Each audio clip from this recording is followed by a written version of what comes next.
The house that wouldn't let go. It had been exactly 3 weeks since Claire buried her son. The world outside kept moving. Cars honked, children laughed, but her house remained silent, except for the whispers. At first, she thought it was her grief playing tricks on her. The faint rustle in the hallway, the soft creak of his bedroom door.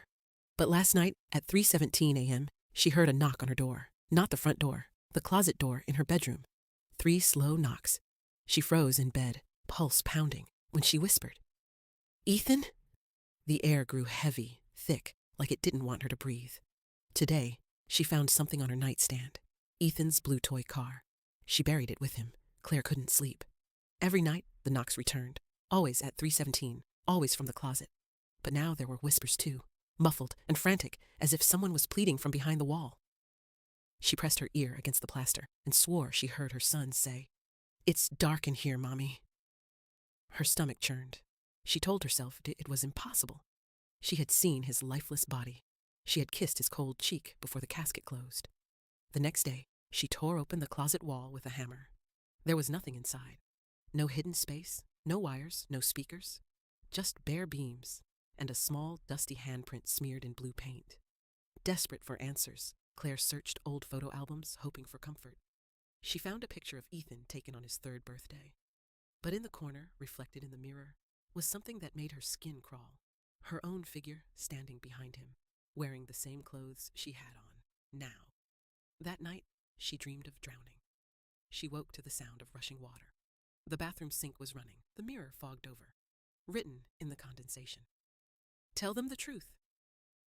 Claire didn't know what truth it meant, but she was terrified she already did. The whispers changed. They no longer belonged to Ethan. This voice was deeper, colder, and cruel. It said her name like a warning. "Claire!"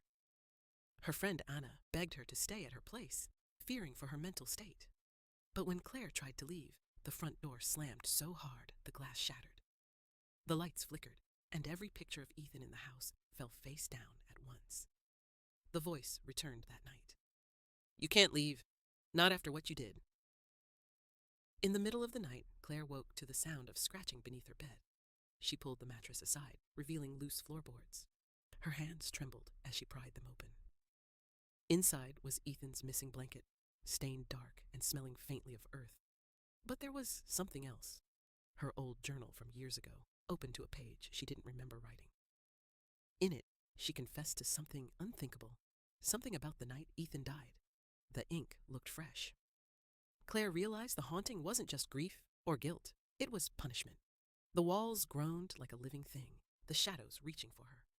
Every door in the house slammed shut at once, trapping her inside. She heard Ethan crying, but when she ran to his room, it wasn't him in the bed. It was a pale, eyeless thing with his voice, whispering, "Stay, Mommy, forever." 6 months after Claire vanished, the house was sold cheap to Daniel and his 10-year-old daughter, Lily. The realtor avoided questions about the last owner, saying only that the place had been vacant for a while.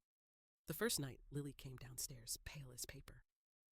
"Daddy, the boy in my closet says he's lonely." Daniel brushed it off as imagination, but when he checked the closet, the air was ice cold.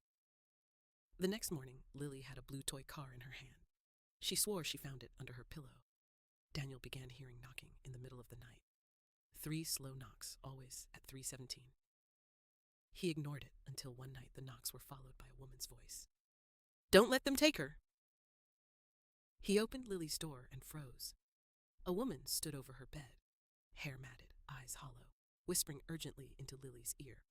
Her skin looked half decayed, but Daniel recognized her from a newspaper clipping he'd found in the kitchen drawer. Her name was Claire. Daniel tried to leave with Lily the next day, but the front door wouldn't open. The walls shuddered, the floorboards buckled, and a low growl echoed through the house.